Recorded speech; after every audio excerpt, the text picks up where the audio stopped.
नमस्कार दोस्तों, मैं हूं सूरज। एक बार फिर से स्वागत है आपके ही अपने यूट्यूब चैनल हिंदी विद सूरज में। तो दोस्तों, उत्तराखंड की जिला सीरीज में हम चमोली, टिहरी, पौड़ी का पार्ट 1 बनाया था और इसी का दोस्तों ये पार्ट 2 होगा, जिसमें कि हमने 50 प्रश्न तक हमने कर लिए थे। कि 50वां प्रश्न हमारा क्या था, हवलदार सोहन सिंह द्वारा किस वर्ष हेमकुंड झील खोजी गई थी? 1915, 1930, 1880, 1840। तो इसका राइट आंसर 1930 था। इसको जो हमने पार्ट 1 बनाया है, अगर आपने नहीं देखा है तो प्लेलिस्ट में जाइए, वहाँ पे जिला सीरीज बनी हुई है और वहाँ पे आपको ये सारे और भी जिलों के मॉक मिल जाएंगे दोस्तों। तो हम चलते हैं 51वें प्रश्न की तरफ। 51वां प्रश्न बोल रहा है, नील जलप्रपात किस जनपद में स्थित है? चमोली, देहरादून, पौड़ी, टिहरी। तो दोस्तों, इसका राइट आंसर क्या हो जाएगा आपका? ये जो नील जलप्रपात है ये चमोली जिले में स्थित है। ठीक है, चमोली जिले में कौन सा जलप्रपात है? नील जलप्रपात। अगला प्रश्न आ रहा है हमारा, 52वां प्रश्न है। देखो, निम्न में से निम्न में से कौन सा मंदिर चमोली में नहीं है? अनुसुईया माता मंदिर, लाटू देवता का मंदिर, माँ मठियाणा देवी मंदिर, लवकुश मंदिर। तो दोस्तों, इसका राइट आंसर क्या हो जाएगा? माँ मठियाणा मंदिर आपका चमोली में नहीं है। बाकी अनुसुईया मंदिर, लवकुश मंदिर, लाटू देवता मंदिर, ये तीनों कहाँ हैं? चमोली में स्थित है। अगला प्रश्न आ रहा है, थापली नामक गांव में किस वर्ष मृद भांड पाए गए थे? 1979 में, 1953, 1963, 1956। क्या प्रश्न बोल रहा है? थापली नामक गांव में, कौन सा गांव दोगो? थापली में मृद भांड। तो उसका राइट आंसर क्या हो जाएगा दोस्तों? ऑप्शन ए, 1979 में मिले थे दोस्तों मृद भांड, वो भी थापली से। 5 दिवसीय, 54वां प्रश्न है, 5 दिवसीय गुरु मणिकनाथ जात यात्रा का आयोजन किस जनपद में किया जाता है? कौन सा दोस्तों? 5 दिवसीय, ये देखो 5 दिन की होती है गुरु मणिकनाथ जात यात्रा। ये अपने में प्रश्न हो गया। देखो, किस जनपद में? टिहरी, चमोली, रुद्रप्रयाग या पौड़ी। तो दोस्तों, इसका राइट आंसर हो जाएगा टिहरी जनपद में ये होती है। ठीक है, गुरु मणिकनाथ जात यात्रा जो कि 5 दिवसीय होती है। अगला प्रश्न आ रहा है 55वां, गाड़ू घड़ी यात्रा किस जनपद से शुरू होती है? कौन सी दोस्तों? गाड़ू घड़ी यात्रा किस जनपद से शुरू होती है? पौड़ी, चमोली, टिहरी, उत्तरकाशी। तो दोस्तों, इसका राइट आंसर क्या है? टिहरी जनपद से गाड़ू घड़ी यात्रा की शुरुआत होती है। अगला प्रश्न आ रहा है हमारा 56वां प्रश्न, पौड़ी जनपद के परिप्रेक्ष्य में या पौड़ी जनपद के परिप्रेक्ष्य से कौन सा एक कथन गलत है? पौड़ी के पर्वतीय भागों में राठी नामक जनजाति रहती है। पंच भया खाल पौड़ी में 5 भाइयों का स्मारक है। सी ऑप्शन है, सोनी भिलंग घाटी पौड़ी गढ़वाल में है। डी ऑप्शन है, मल्ला सलाण परगना पौड़ी गढ़वाल में है। तो दोस्तों, इसका राइट आंसर क्या है?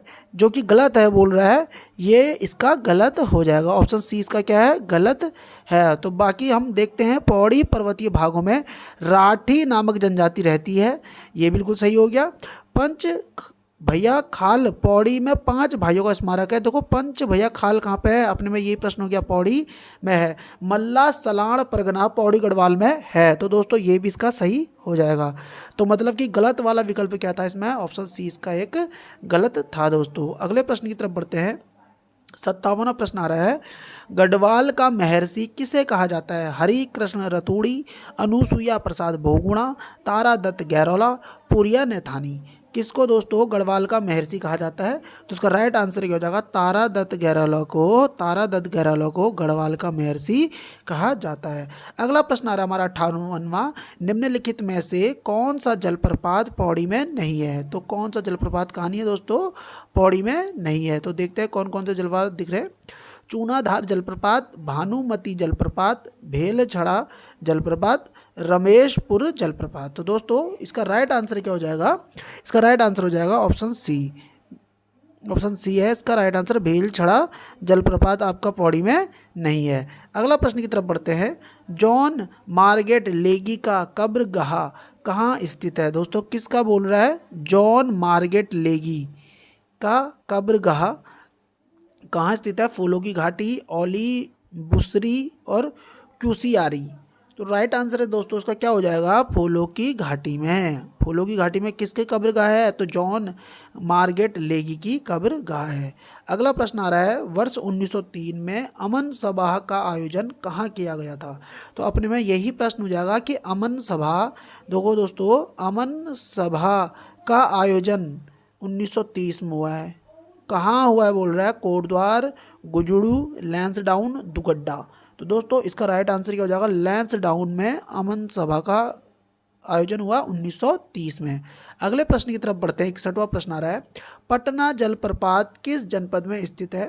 टिहरी, पौड़ी, देहरादून और पिथौरागढ़। तो दोस्तों इसका राइट आंसर क्या हो जाएगा, पौड़ी गढ़वाल में पटना जलप्रपात है दोस्तों। अगले प्रश्न की तरफ बढ़ते हैं। रम्माण उत्सव में कौन सा नृत्य तिब्बत के व्यापारियों पर आधारित है। म्योर मुरेण, माल मल्ल, कुरु जोगी, बणिया बयान। तो दोस्तों इसका राइट आंसर क्या हो जाएगा, इसका राइट आंसर हो जाएगा बणिया बयान, जो कि तिब्बत के व्यापारियों पर आधारित है दोस्तों। एक सेकेंड, माफ़ी चाहूँगा दोस्तों, स्वास्थ्य थोड़ा सा खराब हो रहा है। 63वां प्रश्न आ रहा है, निम्न में से कौन सा एक प्राचीन नाम सही नहीं है। चंबा का प्राचीन नाम चमुआ, प्रतापनगर का प्राचीन नाम ओडाथली, टिहरी का प्राचीन नाम तिहरी और उपरोक्त सभी सही हैं। तो दोस्तों इसका राइट आंसर क्या हो जाएगा, जो कि हमें गलत बताना है, प्रतापनगर का प्राचीन नाम ओडाथली नहीं है, चंबा का प्राचीन नाम चमुआ है और टिहरी का प्राचीन नाम त्रिहरी है दोस्तों। अगला प्रश्न आता है, 64वां प्रश्न आ रहा है, चिपको आंदोलन को अपने शिखर पर पहुंचाने का श्रेय किसे दिया जाता है। चंडी प्रसाद भट्ट को, सुंदरलाल बहुगुणा, उपरोक्त सभी, गोविंद सिंह रावत को। तो दोस्तों इसका राइट आंसर क्या हो जाएगा, उपरोक्त सभी, क्योंकि उसमें चंडी प्रसाद भट्ट का भी अहम योगदान था और सुंदरलाल बहुगुणा का भी और गोविंद सिंह रावत का भी। बढ़ते हैं अगले प्रश्न की तरफ। चक्रधर जोशी द्वारा किस वर्ष हिमालय नक्षत्र वेधशाला की स्थापना की गई। 1943, 1946, 1917, 1977। तो दोस्तों इसका राइट आंसर क्या हो जाएगा, चक्रधर जोशी द्वारा कब हुई थी, तो इसका याद रखेंगे 1946 में हिमालय नक्षत्र वेधशाला की स्थापना हुई थी। किससे, चक्रधर जोशी द्वारा। किससे दोस्तों, चक्रधर जोशी द्वारा 1946 में हिमालय नक्षत्र वेधशाला की स्थापना हुई थी। टिहरी रियासत में किस वर्ष working plan of Tehri Garhwal state नामक कड़ा बंदोबस्त लाया गया था। कौन सा बंदोबस्त दोस्तों, working plan of Tehri Garhwal state, 1924, 1930, 1932, 1926। तो दोस्तों इसका राइट आंसर क्या हो जाएगा, 1926। ठीक है, 1926 में ये जो बंदोबस्त था, कड़ा बंदोबस्त आया था। कौन सा, working plan of Tehri Garhwal state. अगला प्रश्न आ रहा है, दसौली ग्राम स्वराज्य संघ की स्थापना किसने की थी। दसौली ग्राम स्वराज्य संघ की स्थापना किसने की थी। विश्वेश्वर दत्त सकलानी, कल्याण सिंह रावत, चंडी प्रसाद भट्ट, सुंदरलाल बहुगुणा। कौन सा दोस्तों, दसौली ग्राम स्वराज्य संघ की स्थापना। ठीक है दोस्तों, तो इसका राइट आंसर क्या हो जाएगा, चंडी प्रसाद भट्ट ने की थी। अगला प्रश्न आ रहा है, रावण की तपस्थली बैरास कुंड किस जनपद में स्थित है। रावण की तपस्थली बैरास कुंड, देखो अपने में ये भी प्रश्न बन सकता है कि बैरास कुंड किसकी तपस्थली है, तो रावण की। किस जनपद में है दोस्तों, पौड़ी में है, चमोली में है, रुद्रप्रयाग में है, टिहरी में है। तो इसका राइट आंसर हो जाएगा दोस्तों, चमोली में है। अगला प्रश्न आ रहा हमारा, आछरी या परियों का निवास खैट पर्वत किस जनपद में है। तो देखो दोस्तों, आछरी या परियों का निवास जो है किस पर्वत में है, खैट पर्वत पे है, और वो किस जनपद में स्थित है, रुद्रप्रयाग, उत्तरकाशी या चमोली। तो दोस्तों इसका राइट आंसर क्या है, इनमें से कोई नहीं। तो अगर आपको पता हो तो आप कमेंट करके बताएंगे। ठीक है, अब बढ़ते हैं अगले प्रश्न की तरफ। हिपरा बमक ग्लेशियर किस जनपद में स्थित है। चमोली में, उत्तरकाशी में, बागेश्वर में, पिथौरागढ़ में। कौन सा दोस्तों, हिपरा बमक ग्लेशियर। तो इसका राइट आंसर क्या हो जाएगा दोस्तों, चमोली में स्थित है। टिहरी राज्य प्रजा मंडल की पहली बैठक कहाँ आयोजित की गई। देहरादून, लखनऊ, कोटद्वार, दिल्ली। किसकी दोस्तों? टिहरी राज्य प्रजामंडल की। तो इसका राइट आंसर क्या हो जाएगा? देहरादून में इसकी पहली बैठक आयोजित हुई थी। अगला प्रश्न आ रहा है, अल्मोड़ा के चकुटिया एवं चमोली के गैरसैंण को मिलाकर कब गैरसैंण विकास परिषद का गठन किया गया?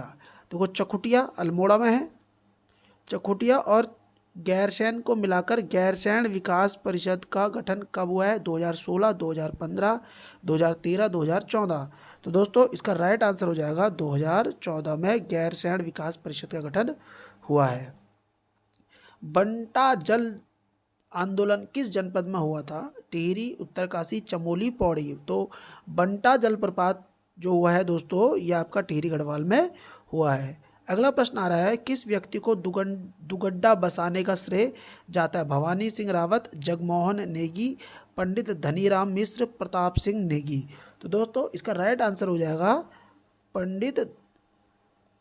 पंडित धनीराम मिश्र को दुगड्डा बसाने का श्रेय जाता है। अगला प्रश्न देखते हैं 75, राज्य के किस जनपद में ज्वालामुखी सिद्धिपीठ स्थित है? कौन क्या है दोस्तों? ज्वालामुखी सिद्धिपीठ। टिहरी, हरिद्वार, चमोली, पौड़ी। तो दोस्तों इसका राइट आंसर क्या हो जाएगा? इसका राइट आंसर हो जाएगा टिहरी गढ़वाल में आपका ज्वालामुखी सिद्धिपीठ है। हिमालय वन्य जीव संस्थान की स्थापना किस वर्ष हुई थी? 1982, 1974, 1994, 1964। किसकी दोस्तों? हिमालय वन्य जीव संस्थान की स्थापना। तो दोस्तों इसका राइट आंसर हो जाएगा 1974 में हुई थी। किसकी? हिमालय वन्य जीव संस्थान की।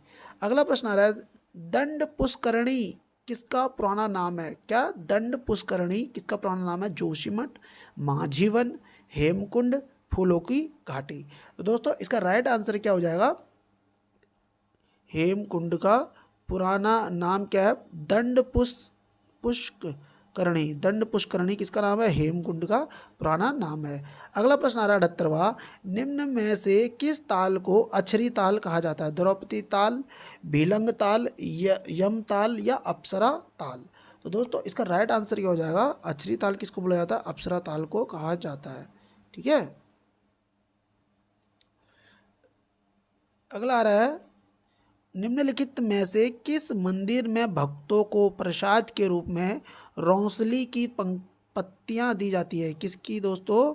रौंसली की पत्तियां। रौंसली।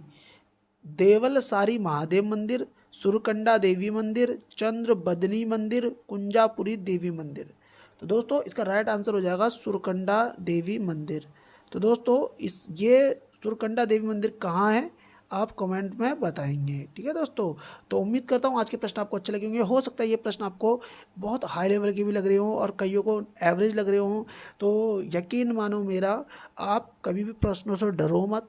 अगर नहीं आता है कोई दिक्कत नहीं, आपको आंसर पता चल रहा है, आप एक टारगेट बनाओ ना। आप एग्ज़ाम की तैयारी कर रहे हो तो आपको डरना नहीं चाहिए किसी भी प्रश्न से, है ना। आउट ऑफ सिलेबस चीज़ें हो तो आप बोलो कि यार ये तो आउट ऑफ सिलेबस चीज़ें हो गई है, ऐसा कुछ भी नहीं है। उत्तराखंड के ही प्रश्न है, तो आपको अपनी तैयारी को शिखर पर लाने के लिए मेहनत करनी पड़ेगी। और ये एक कड़वा सत्य है कि आपको पढ़ना पड़ेगा अगर आपको सिलेक्शन लेना है तो उम्मीद करता हूँ कि आप सिलेक्शन लेंगे, मेहनत करेंगे, पढ़ाई करेंगे, है ना।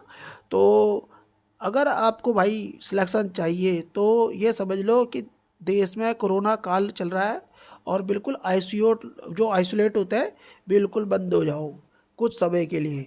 एक बार सिलेक्शन ले लो, उसके बाद घूमो फिरो, ऐश करो। थोड़ा बहुत घूम फिर सकते हो। उम्मीद करता हूँ ये मेरी बकवास लग रही होगी तुम्हें आप बातें, लेकिन कहीं ना कहीं ये आपको बहुत ज़्यादा हेल्प करेगी आपके सिलेक्शन में। तो आशा करता हूँ आज का वीडियो आपको अच्छा लगा होगा और आज के प्रश्न अगर आपको अच्छे लगे तो प्लीज़ वीडियो को लाइक करके चैनल को सब्सक्राइब करके मिलते हैं नेक्स्ट वीडियो में। Thank you, bye bye.